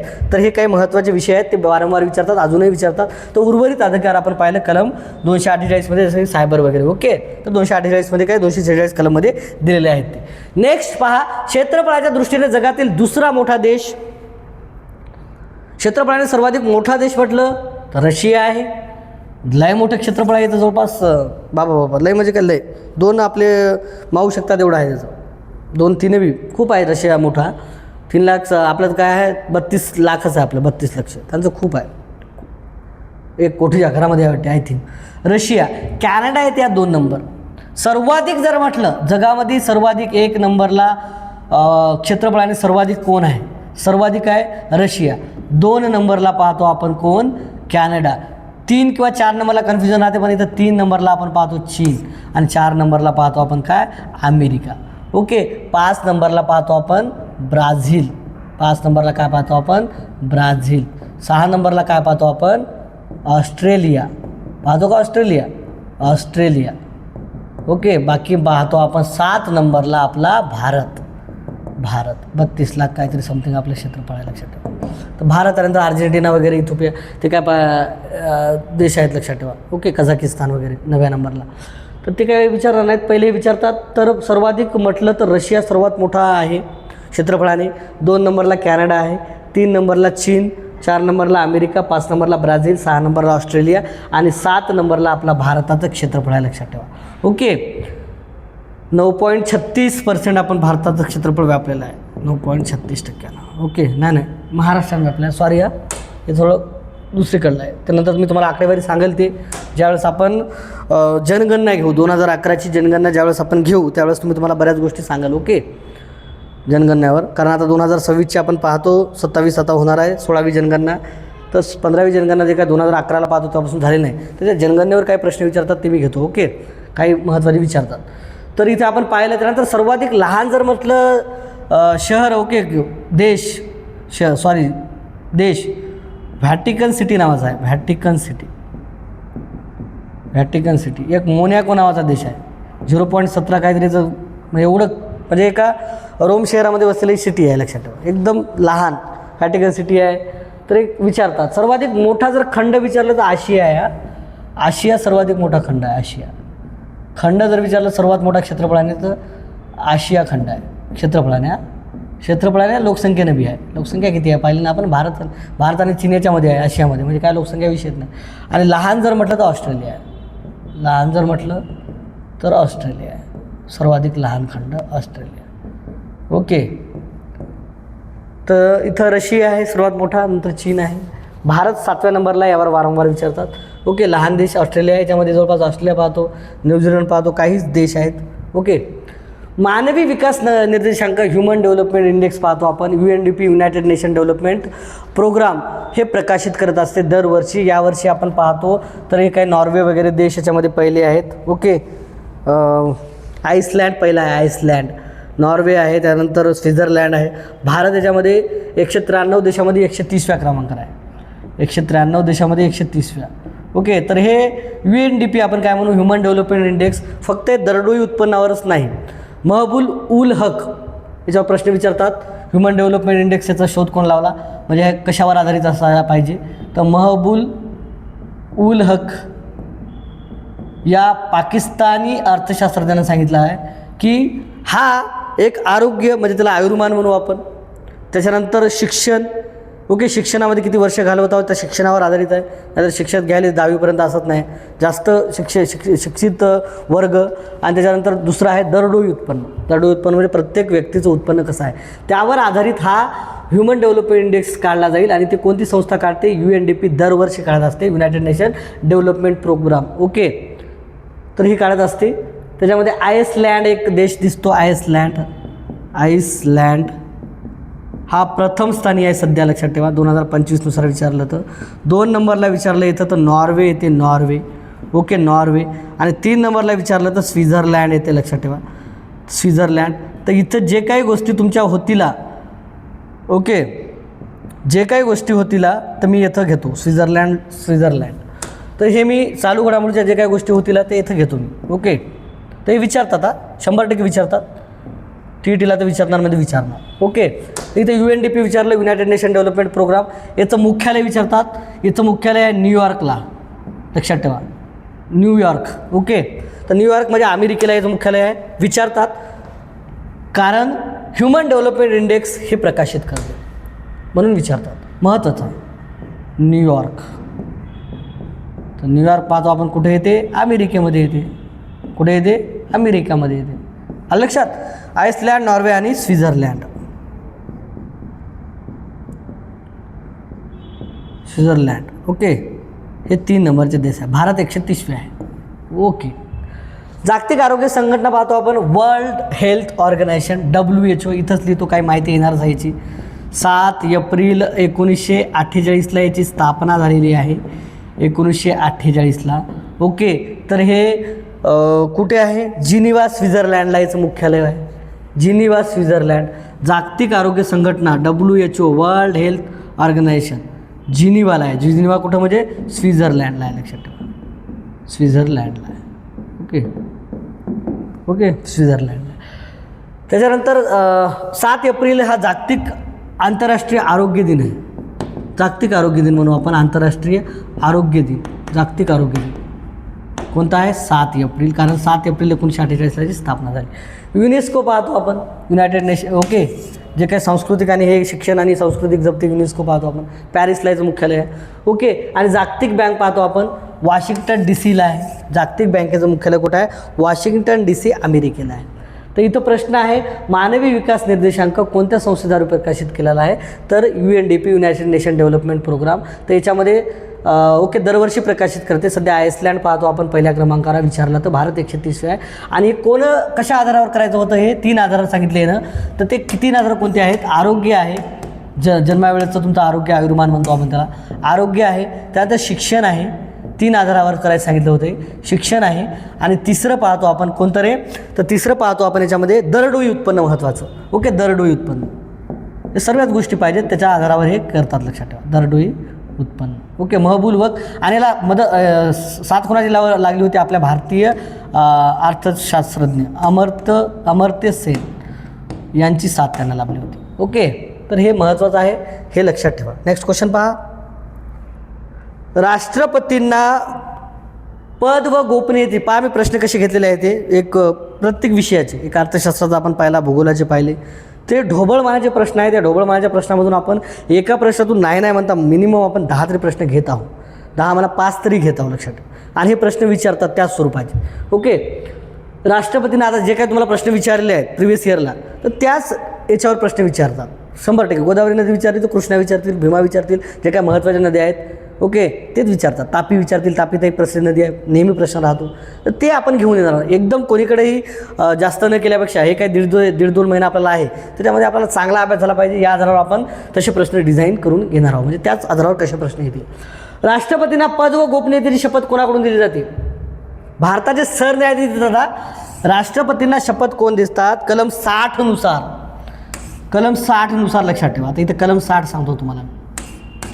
बाकी राष्ट्रपतीच्या जसं काही येईल तुम्हाला, राष्ट्रपतीच्या कलम मी घेईल, कारण राष्ट्रपतीच्या कलम जे काय पाहतो आपण, 52 कलम, 53 कलम, 54 कलम, ओके, निवडणूक पद्धत येते, हे प्रश्न विचारतात राष्ट्रपतीबद्दल.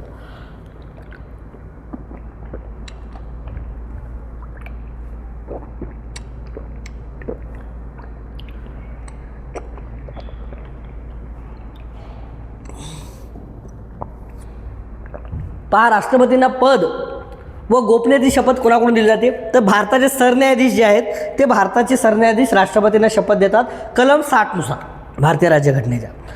भारताचे सरन्यायाधीशाला कोण शपथ देतात? तर राष्ट्रपती देतात. राष्ट्रपतींना शपथ सरन्यायाधीश देतात, आणि सरन्यायाधीशाला शपथ कोण देतात? राष्ट्रपती देतात. सरन्यायाधीशाला शपथ कोण देतात? राष्ट्रपती.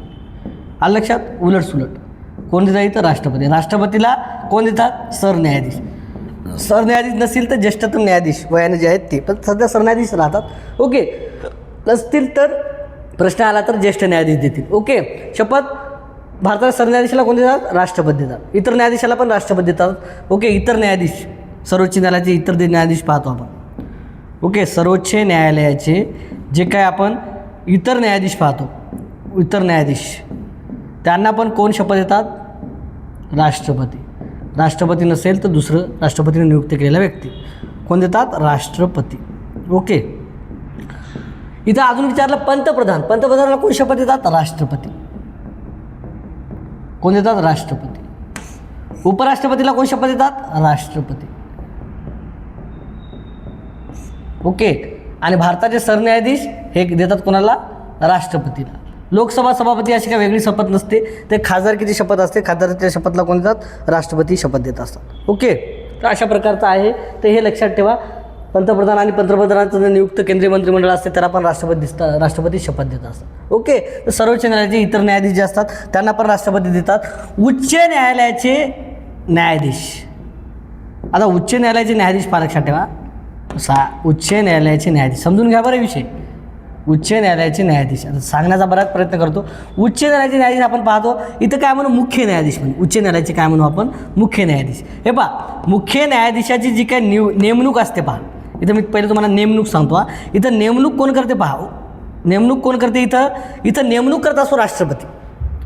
उच्च न्यायालयाच्या मुख्य न्यायाधीशाची नेमणूक कोण करत असतो, इथं करत असतो राष्ट्रपती. हे बा, हे जरा कन्फ्युजन करण्यासारखं आहे. इथे करत असतो राष्ट्रपती.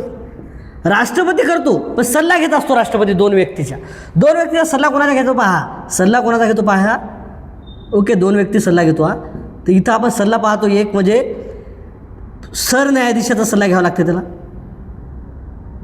ओके, राष्ट्रपती काय करतो, सरन्यायाधीशाचा सल्ला घेतो, जो काय सरन्यायाधीश आहे सर्वोच्च न्यायालयाचा. आणि दुसरं राज्यपाल, ज्या राज्याचा निवड करायला आपण मुख्य न्यायाधीश त्या राज्याचा राज्यपाल, या दोघांचा सल्ला त्याला घ्यावा लागत असते. ओके, कोणाला, राष्ट्रपतीला. पण या मुख्य न्यायाधीशाला, म्हणजे आता मुंबई उच्च न्यायालयाचा न्यायाधीश असेल कोणत्याही राज्याचा, तर या मुख्य न्यायाधीशाला शपथ कोण देतात, मुख्य न्यायाधीशाला शपथ कोण देतात, राज्यपाल. हे बी लक्षात ठेवा. ओके, राज्यपाल. बाकी महाधिवक्ता पाहतो, महाधिवक्त्याला कोण देतात, राज्यपाल. कलम 165 पाहतो, महाधिवक्ता. बाकी ओके, नियंत्रक आणि महालेखा परीक्षकाला राष्ट्रपती देत असतात. महाधिवक्ताला कोण देतात, राज्यपाल. बऱ्याच गोष्टी पाहतो आपण. मग राज्य लेवलला कोण आहे, मुख्यमंत्र्याला कोण देतात, राज्यपाल. मुख्यमंत्र्याला कोण देतात, राज्यपाल. आलं लक्षात. तर या गोष्टी तुम्हाला माहीत पाहिजेत. ओके, तर राष्ट्रपतींना पद व गोपनीय शपथ कोण देते, तर ती भारताचे सरन्यायाधीश देतात. कोणत्या कलमनुसार, कलम 60 नुसार. कोण देतात, भारताचे सरन्यायाधीश कलम 60 नुसार. भारताच्या सरन्यायाधीशाला कोण शपथ देतात, राष्ट्रपतीचा. उपराष्ट्रपतीला राष्ट्रपती, पंतप्रधानाला राष्ट्रपती. या गोष्टी माहीत पाहिजे. ओके, नेक्स्ट क्वेश्चन पहा. याच्या आधी बरेच आपण व्हिडिओ घेतलेला पहा, मुंबई उच्च न्यायालयावर आपण घेतलेले आहेत. बराच प्रतिसाद चांगला मिळालेला आहे त्या व्हिडिओंना. आणि बरेच मी तर 90% वर असे म्हणतो की शिपाई आणि हमाल पदाला माझ्याच व्हिडिओ लेक्चरमधून प्रश्न आलेले आहेत. कारण त्या प्रकारे आपण व्हिडिओ डिझाईन करत आहोत. आणि TET परीक्षेसाठी आपण तेच करत आहोत की नेमके जे काही 2013 ते 25मध्ये प्रश्न विचारलेले आहेत त्या विचारलेल्या प्रश्नाच्या आधारित आपण विश्लेषण घेऊन येत आहोत. आणि एक तुम्ही फक्त जुळून राहा. परिसर अभ्यास आणि सामाजिक शास्त्र या विषयामध्ये जे काही माझ्याकडून किंवा कल्पतरूकडून देण्याचा प्रयत्न होईल, कल्पतरू पॅटर्न अकॅडमीकडून आमच्या, ते आम्ही तुम्हाला देऊ. फक्त तुम्ही जुळून राहा. ओके, तर हे कोणीकडे नाही भरकडता, तुम्ही फक्त जुळून राहा यासाठी एक सांगत आहे तुम्हाला. रक्ताचा कर्करोग पहा, त्याला ल्युकेमिया म्हणतो आपण. तर हा उपचारासाठी कोणत्या समस्थानिकाचा वापर होतो, तो फॉस्फरस 32 आहे. फॉस्फरस 32, कोबाल्ट 60 पण कुठे कुठे दिलेला आहे लक्षात ठेवा. तो फॉस्फरस 32 याचं उत्तर आहे. तर फॉस्फरस 32 मुळे होते काय म्हणू आपण, रक्ताच्या कर्करोगाला ल्युकेमिया म्हणतात. इथं दिलेलं आहे कंसामध्ये पहा, ल्युकेमिया. Okay, iodine 131. गलगंड नावाचा आपल्याला एक रोग होतो पहा, गलगंड. ओके, तर याला काय म्हणू आपण, आयोडीनयुक्त मीठ खावं लागतं त्यासाठी. ओके, कोबाल्ट 60 हे काही जे काय म्हणू आपण हे त्याला काय म्हणू आपण, कर्करोग, याच्यामध्येच याचा उपयोग होत असतो काही कर्करोगामध्ये कोबाल्ट 60चा पण. ओके, काही कॅन्सरमध्ये कोबाल्ट 60 वापरतात. ओके, तो कोबाल्ट 60 पण काही कॅन्सरसाठी होतो. पण ल्युकेमियासाठी जर प्रमुख जर म्हटलं तर इथं फॉस्फरस 32 आहे लक्षात ठेवा. ओके, फॉस्फरस 32 आहे. भारतीय राज्यघटनेत प्रौढ मताधिकार कोणत्या कलमांतर्गत येतो? प्रौढ मताधिकार म्हणजे 18 वर्षावरील सर्व भारतीय नागरिक ज्याचं वय 18 वर्ष झालेलं आहे ते मतदान करू शकतील. तर असं भारतीय राज्यघटनेच्या कलम 226 मध्ये सांगितलेलं आहे. कलम 226 मध्ये काय सांगितलं आहे, हे कलम बदललेली आहे. कारण कलम बदलली कशी काय आहे, 61व्या घटनादुरुस्तीनं. पहिले काय होतं, 21 वर्ष होतं. जेव्हा राज्यघटना लिहिली, राज्यघटनामध्ये वय काय होतं, 21 वर्ष होतं. परंतु 61वी घटनादुरुस्ती पाहतो आपण, 1989ला झाली होती. 61वी घटनादुरुस्ती पहा, हे विचारतात. 61वी घटनादुरुस्ती पाहतो आपण 1988 1989ची. यानं काय केलं माहिती आहे का, या घटनादुरुस्तीनं जे काही 21 वय होतं, 21 वय ते किती वर आणलं, 18 वर्ष वयावर आणलं. 18 वर्ष वय. ओके, म्हणजे यानं जवळपास एकाच वर्षी त्या म्हणून आपण 1 कोटीच्या वर मतदारसंघ वाढले, कारण 3 वर्षानं कमी केले होते. तर ती घटनादुरुस्ती होती 61वी घटनादुरुस्ती. म्हणून आता जे काय 18 वर्षे ज्याला झालेले आहेत तर 18 वर्षावरील प्रत्येक जो काय भारताचा नागरिक असेल तो काय असेल आता मतदार असेल. लक्षात ठेवा, तो काय असेल मतदार असेल. 325मध्ये काय सांगितलेलं माहीत आहे का? 325मध्ये काय सांगितलं आहे? धर्म, जात, लिंग. ओके, धर्म, जात, भाषा, लिंग. ओके, वेशभूषा, जे काही गोष्टी आपण म्हणतो या कोणत्याही आधारावर त्या व्यक्तीचं मतदानाचा अधिकार नाकारता येणार नाही. मग तो कोणत्याही जातीचा असो, स्त्री असो, पुरुष असो, कोणत्याही धर्माचा असो, कोणतीही भाषा बोलणारा असो, फक्त तो भारताचा नागरिक पाहिजे. बरं, अगर येईल अमेरिकेमधून आणि मतदान करतो असं काही नाही. तर 325 कलममध्ये सांगितलेलं आहे धर्म, जात, पंथ, भाषा, वेशभूषा यावर कोणत्याही गोष्टीवर त्याला नाकारता येणार नाही. तो फक्त पागल असेल, दिवाळखोर असेल, न्यायालयाने त्याला जर हे केलं असेल, ओके, तरच तो मतदार नसेल. ओके, 324 पाहतो आपण. इथं निवडणूक आयोगाची स्थापना आहे. याच्यावर प्रश्न विचारतात डायरेक्ट. निवडणूक आयोगाची स्थापना कोणत्या कलमानुसार केलेली आहे? निवडणूक आयोग. तर निवडणूक आयोगाची स्थापना पाहतो आपण 224 कलमानुसार केलेली आहे. निवडणूक आयोग पहा, निवडणूक आयोग, निवडणूक आयोगाची स्थापना 224 कलम आहे. लक्षात ठेवा, 224 कलम वारंवार विचारतात. 327 कलम जे काही निवडणुकी संबंधित कायदे करण्याचा अधिकार असेल तर तो संसदेला असेल. निवडणुकी संबंधित जे काही आपण पाहतो, जे काही राष्ट्रीय निवडणूक आयोग पाहतो आपण आणि एक राज्य निवडणूक आयोग पाहतो. राज्य निवडणूक आयोग हा स्थानिक स्वराज्य संस्था आणि शहरी स्थानिक स्वराज्य संस्था यांच्यात निवडणुका घेते. ओके, पंचायत समिती झालं, ग्रामपंचायत, जिल्हा परिषद, नगरपालिका, नगरपंचायत आणि महानगरपालिका याच्या निवडणुका कोण घेत असते? तर हे राज्य निवडणूक आयोग घेत असते. 243 के कलमनुसार ते घेत असते. आणि इकडे पाहतो आपण 224 कलमनुसार काय पाहतो? निवडणूक आयोग, जे की राज्यसभेच्या, लोकसभेच्या आणि राज्य विधानसभेच्या निवडणुका घेते आणि विधान परिषदेचा घेते. फक्त हे काय घेतो असो? राज्य निवडणूक आयोग प्रत्येक राज्यामध्ये स्थापन झाले आहे, जे की स्थानिक स्वराज्य संस्थाच्या आणि शहरी स्थानिक स्वराज्य संस्थांच्या निवडणुका घेते. इथं पाहिलं आपण भारतीय राज्यघटनेमध्ये प्रौढ मताधिकार कोणत्या कलमांतर्गत येतो? तर 324 कलमांतर्गत, 326 कलमांतर्गत येतो. की 326मध्ये काय सांगितलं? ज्याही भारतीय नागरिकाचे वय वर्ष 18 झालं आहे असा प्रत्येक व्यक्ती काय करू शकतो? मतदान करू शकतो. तो हा भारताचा मतदार आहे. 25 जानेवारी पाहतो आपण, तर भारताचा मतदार दिन आहे. लक्षात ठेवा, 25 जानेवारी हा कोणता आहे? मतदार दिन. कोणता दिन आहे? मतदार दिन. ओके, 25 जानेवारी. नेक्स्ट क्वेश्चन पहा. छत्रपती संभाजी महाराजांच्या बुधभूषण या ग्रंथाची भाषा कोणती आहे? संस्कृत आहे. संस्कृत पंडित होते आणि महत्त्वाचं म्हणजे वयाच्या 14व्या वर्षी पाहतो आपण. वयाच्या 14व्या वर्षी हा त्यांनी ग्रंथ लिहिला. 14व्या वर्षी. ओके, तसं पाहतो आपण त्याचा नायिका भेद, तसा एक त्यांचा महत्त्वाचा ग्रंथ पाहतो आपण, नायिका भेद. नखशिख पाहतो आपण, नखशिख एक महत्त्वाचा ग्रंथ पाहतो आपण. नखशिखांत म्हणून आपण त्याला, नखशिख. ओके,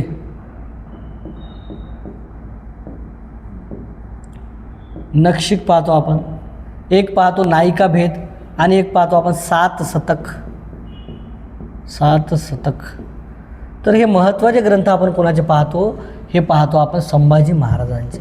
ओके, तर ते एक संस्कृत पंडित होते आणि बुधभूषण जे काही आपण म्हणतो हे राजकारण किंवा छत्रपती शिवरायांनी कशा प्रकारे त्यावेळेचं स्वराज्य चालवलं, ओके, राज्यव्यवस्था, त्यावर हे भाष्य केलेलं आहे ग्रंथामध्ये. तर त्या ग्रंथाचं नाव आहे बुधभूषण. पाली पाहतो आपण. पाली पाहिलं त्याच्यामध्ये बौद्ध धर्माशी संबंधित आहे. त्रिपिटक ग्रंथ आहे. बौद्ध धर्माशी आपण संबंधित पाहतो. त्रिपिटक हा ग्रंथ आहे. त्रिपिटक याला मराठी भाषेत म्हणतात 3 टोपल्या. त्याच्यामध्ये 3 टोपल्यामध्ये 3 येतात. त्याच्यामध्ये एक येते अभिधम्म पिटक. याच्यामध्ये अजून एक येते विनय पिटक. याच्यामध्ये भिक्खू संबंधित सांगितलेलं आहे विनय पिटक. सुत्त पिटक, बौद्ध धर्माविषयी, बुद्ध धर्माचं तत्त्वज्ञान, सुत्त पिटक. तर हे सांगितलेलं आहे, लक्षात ठेवा. तर हे तुम्हाला दिसते पाली भाषेमध्ये, हे दिसते तुम्हाला पाली भाषेमध्ये. आणि अर्धमागधी दिसते तुम्हाला अगम हा ग्रंथ दिसते. मग अगम ग्रंथ सर कोणत्या धर्माचा, तर हे तुम्हाला दिसते जैनिझम, जैन धर्माचा दिसतो अगम, किंवा त्यांना काय म्हणू आपण अंग म्हणू. ओके, तर हा अर्धमागधी भाषेमध्ये आहे. मराठीमध्ये आपण छत्रपती शिवरायांच्या काळामधले बरंच काही पाहतो आपण पत्रव्यवहार, तर हे मराठी भाषेमध्ये बी आहे. ओके, लक्षात ठेवा. तर बुधभूषण हा ग्रंथ आपण पाहतो संस्कृत भाषेमध्ये. ओके, मराठी भाषा पाहतो आपण कोणत्या लिपीमध्ये लिहितात, देवनागरी लिपीमध्ये लिहितात. ओके, तर हे संस्कृत पंडित होते छत्रपती संभाजी महाराज. नेक्स्ट क्वेश्चन पहा. 1857च्या उठावानंतर कोणत्या कायद्यानुसार भारताचा कारभार ईस्ट इंडिया कंपनीकडून ब्रिटिश पार्लमेंटकडे सोपवण्यात आला? 1857चा उठाव झाला म्हणून काय केलं, डायरेक्ट ब्रिटिश पार्लमेंटनं कंपनीची सत्ता उलथून टाकली. आणि ते कायदा कोणता होता म्हणते, तर ते कारभार ईस्ट इंडिया कंपनीकडून ब्रिटिश पार्लमेंटकडे कोणत्या कायद्यानुसार कळला आपण पाहतो. 1858चा राणीचा जाहीरनामा म्हणतो त्याला. तर तोच कायदा, त्याला काय म्हणू आपण, भारत सरकारचा कायदा 1858चा. या कायद्यानुसार जे काही कंपनीला अधिकार दिले होते ते कंपनीचे अधिकार काढून घेतले आणि थेट जे काही म्हणू आपण कारभार कुठून चालू लागला, तर ब्रिटिश पार्लमेंटकडे. याच्यामध्ये 2 पद तयार केले होते, याच्यावर प्रश्न विचारतात. व्हाईसरॉय जे काय आपण म्हणू, ओके, भारताचा गव्हर्नर जनरल हे पद बदलून काय केलं होतं, व्हाईसरॉय. जे की पहिला व्हाईसरॉय कोण होता याच्यावर प्रश्न विचारतात, Lord Canning. Okay, Lord Canning.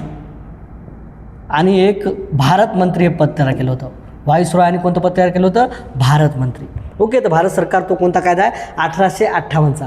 Regulating ॲक्टनुसार त्याला काय म्हणू आपण त्याला काय म्हणू, कंपनीचे काय अधिकार हे केले होते, विभागांतर केले होते. पिट्स इंडिया ॲक्टनुसार पण तसंच केलं होतं. रेग्युलेटिंग ॲक्ट 1773 कोणाच्या कोण त्यावेळेस गव्हर्नर जनरल होता विचारतात.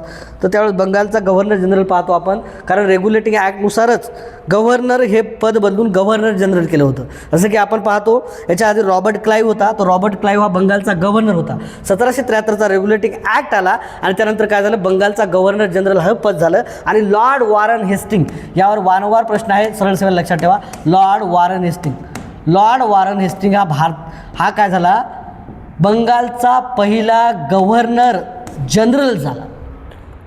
जनरल हे पद लागलं आणि त्याच्यामध्ये जे काय बॉम्बे आहे आणि मद्रास आहे हे प्रांत त्याच्या अंतर्गत आले. आणि 1773च्याच ॲक्टनुसार आपण पाहतो 1774ला सर्वोच्च न्यायालयाची स्थापना झाली कलकत्त्याला. ओके, तर वॉरन हेस्टिंग आपल्याला एक महत्त्वाचं आपण पाहतो. तर रेग्युलेटिंग ॲक्ट पाहतो. पिट्स इंडिया ॲक्टनं काय केलं होतं, कंपनीचे अधिकार थोडे वगळले होते, प्रशासकीय आणि जे काय अधिकार होते याच्यामुळे आपण 1784चा पिट्स इंडिया ॲक्ट पाहतो. कधी कधी हे गोष्टी लक्षात ठेवा, कार्यकाळ इकडं ॲक्ट देतात आणि इकडं कार्यकाळ देतात, असे प्रश्न पाहिले मी.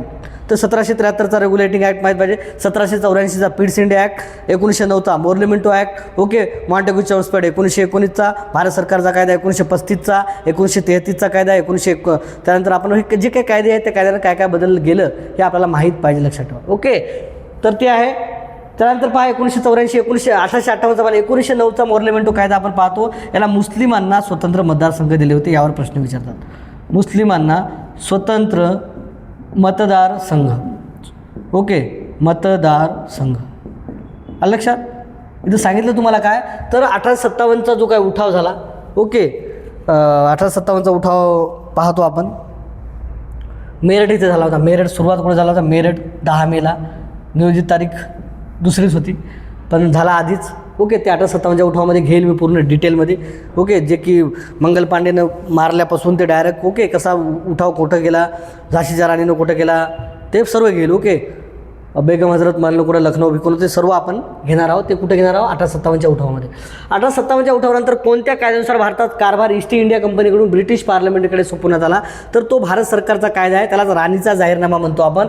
तर 1858च्या कायद्यानुसार काय केलं, पूर्ण जे काही ब्रिटिश कंपनीची जे काय म्हणून आपण ईस्ट इंडिया कंपनी सत्ता होती ती पूर्ण उलटपालट केली आणि पूर्ण कारभार कोण पाहू लागलं, ब्रिटिश पार्लमेंट पाहू लागलं. आणि ब्रिटिश पार्लमेंटनं काय केलं, मग जे काय भारताचा गव्हर्नर जनरल पद होतं हे बदलून काय केलं, व्हाईसरॉय, जो की गव्हर्नर जनरलच होता भारताचा लॉर्ड कॅनिंग, मग याला काय केलं, व्हाईसरॉय केलं आणि भारत मंत्री हे पद एक नवीन तयार केलं, लक्षात ठेवा. ओके, तर अशा प्रकारचे आपण पाहतो. नेक्स्ट क्वेश्चन पहा. बॉम्बे असोसिएशन या संस्थेची स्थापना, हे राजकीय संघटना पाहतो आपण. मग अशी एक प्रश्न गेला होता दादाभाई नौरोजीचा, मला तेच सांगायचं राहिलं होतं की दादाभाई नौरोजी या संघटनेमध्ये राहिलेले आहेत. ओके, सहकार्य केलेलं आहे, म्हणजे स्थापनेमध्ये महत्त्वाचा त्याच्यामध्ये पाहतो आपण. तर पहा, बॉम्बे असोसिएशन या संस्थेची स्थापना आपण पाहतो 1852 कोणी केली, तर जगन्नाथ नाना शंकर शेटने केली. पहा 1852 पाहतो आपण. इथं दिलेला आहे 1852. Okay, 26 August 1852. 26 ऑगस्ट 1852ला आपण पाहतो जगन्नाथ शंकर शेठ यांनी बॉम्बे असोसिएशन या संस्थेची स्थापना केली आणि पहिली राजकीय संघटना होती. पहिली राजकीय संघटना.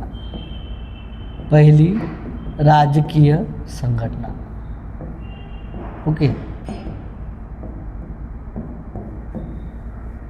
आणि याला मुंबईचे शिल्पकार म्हटले जाते. ओके, मुंबईच्या विकासामध्ये जगन्नाथ नाना शंकर शेठ यांचं महत्त्वाचं हे केलेलं आहे. जी काय पहिली रेल्वे झाली 1853ची. ओके, लॉर्ड डलहौसीच्या काळामध्ये, तर हेच त्यावेळेस होती जगन्नाथ शंकर शेठ. ओके, त्यानंतर आपण पाहतो की जे 1829चे सतीबंध कायदा झाला होता, त्याच्या आधी 1923ला आपल्या 1823ला काही निवेदन दिले होते. त्याच्यामध्ये राजाराम मोहन रॉय आणि जगन्नाथ नाना शंकर शेठ यांची सही होती. आणि एक उद्योगपती होते, ते लक्षात ठेवा.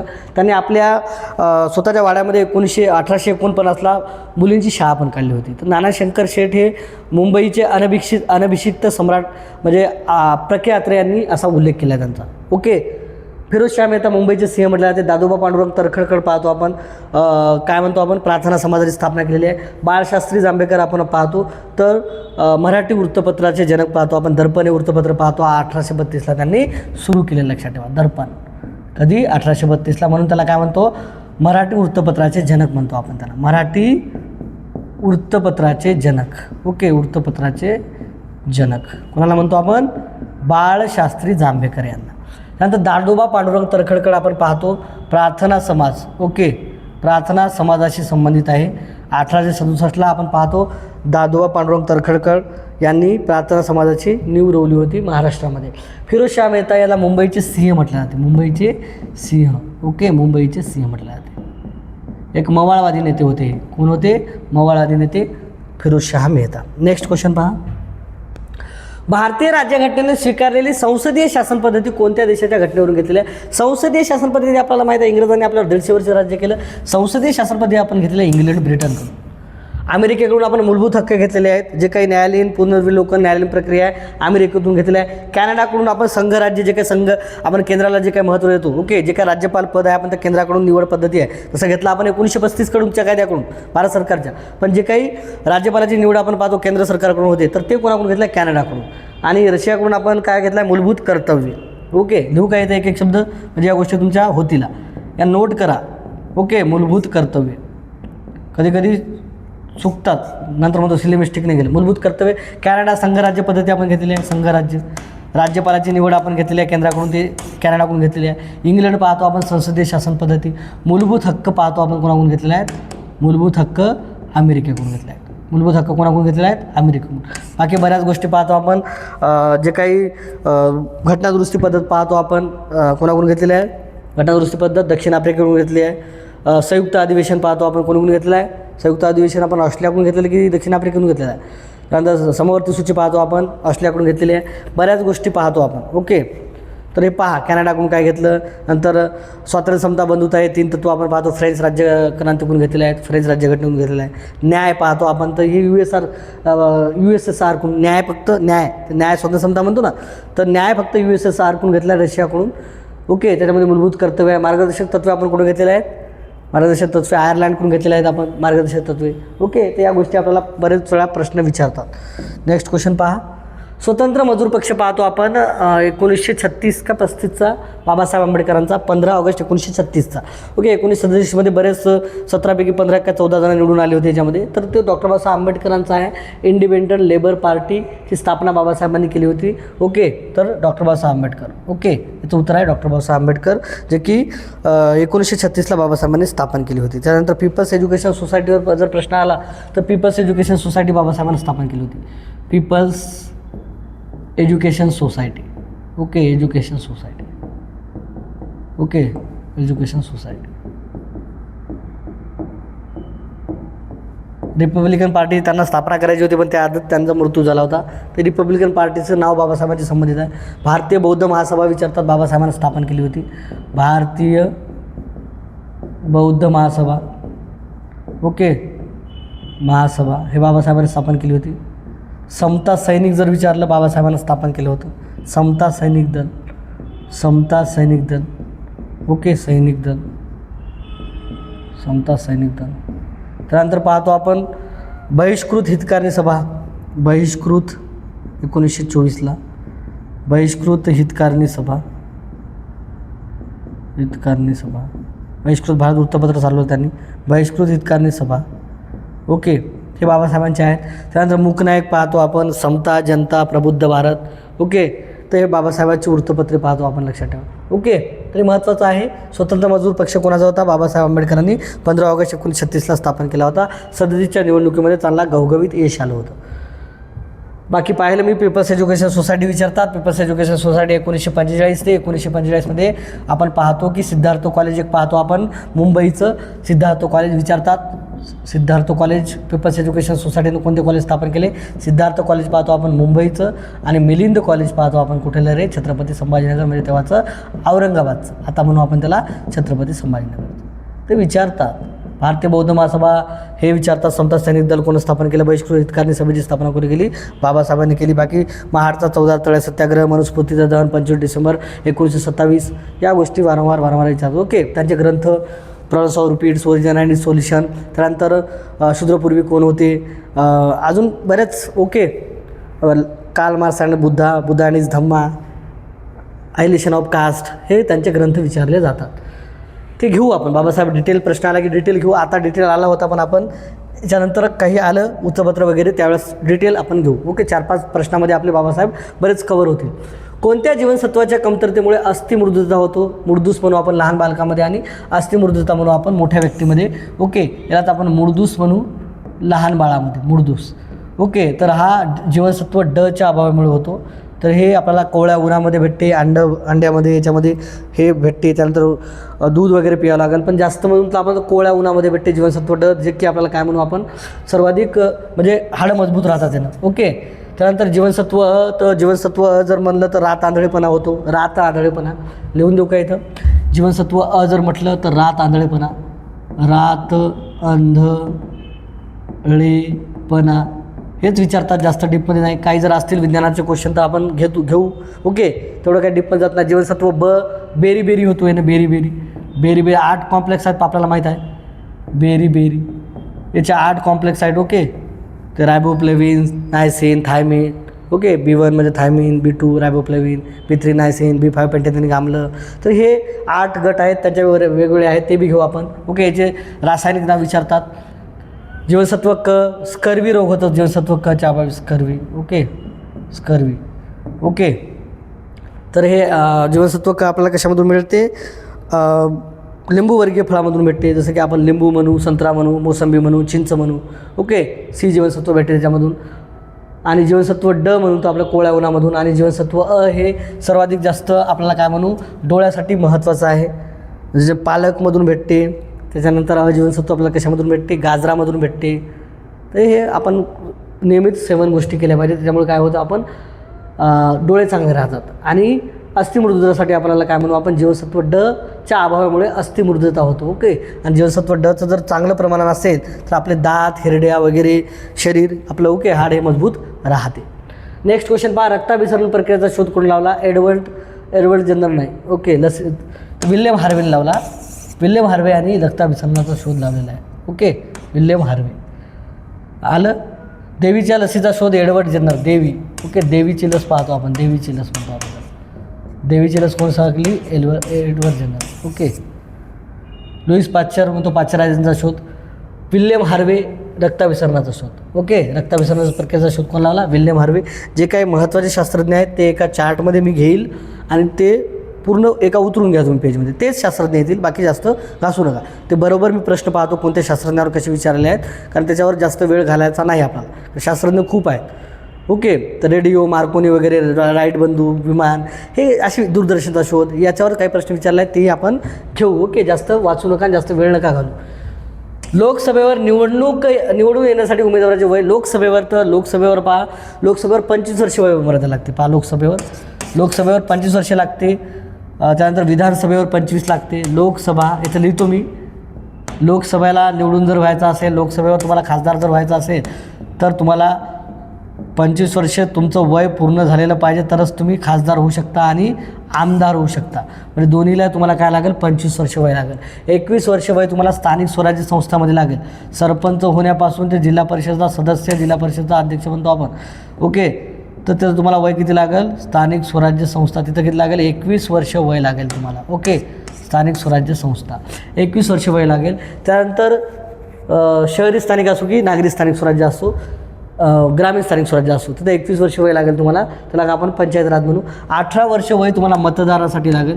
पहिले 21 वर्ष वय होतं. 61व्या घटनादुरुस्तीने काय केलं, 18 वर्षावर आणला. 30 वर्ष जर तुम्हाला पाहिजे असेल तर 30 वर्ष तुम्हाला वरिष्ठ सभागृह पाहतो आपण, राज्यसभा, वरिष्ठ सभागृह, केंद्रामधलं संसदेमधलं राज्यसभा आणि राज्य विधिमंडळामधलं विधान परिषद इथे तुम्हाला 30 वर्ष वयोमर्यादा लागते. त्यानंतर तुम्हाला इथं वयोमर्यादा लागते 35 वर्ष. कुठे लागते तुम्हाला पहा, तर 35 वर्ष तुम्हाला लागते कुठे, 35 वर्ष राष्ट्रपती आणि उपराष्ट्रपतीला लागते. राष्ट्रपती जर तुम्हाला व्हायचा असेल तर तुम्हाला वयाचे किती हे पाहिजे तुमचे कंप्लीट, 35 वर्ष. उपराष्ट्रपती जर तुम्हाला व्हायचा असेल तर वय तुमचं किती पाहिजे, 35 वर्ष वय पाहिजे. राज्यपाल जर तुम्हाला व्हायचा असेल तर राज्यपाल होण्यासाठी तुम्हाला किती वयोमर्यादा लागते, 35 वर्ष. म्हणजे तिन्ही गोष्टी आपण पाहतो 35 वर्ष. बाकी सर्वोच्च न्यायालयाचा न्यायाधीश वगैरे असं काही नाही त्याची वयोमर्यादा, पण ते निवृत्त होण्यासाठी 65 वर्षाची मर्यादा दिलेली आहे. ओके, बाकी ज्येष्ठतमच्या आधारावर आपण पाहतो सर्वोच्च न्यायालयाचा न्यायाधीश होतो आणि 65 वर्ष वय झालं की तो निवृत्त होतो. अशा प्रकारच्या काही गोष्टी आहेत. बाकी ओके, तर राज्यपाल इथं घेतलं आपण 35 वर्ष. ओके, राज्यपाल विचारतात तर 35 वर्ष, राष्ट्रपती विचारला तर 35 वर्ष. ओके, तर लोकसभेवर निवडून येण्यासाठी उमेदवाराची किमान वय किती असले पाहिजे, लोकसभेवर, विधानसभेवर 25, राज्यसभेवर, विधान परिषदेवर 30.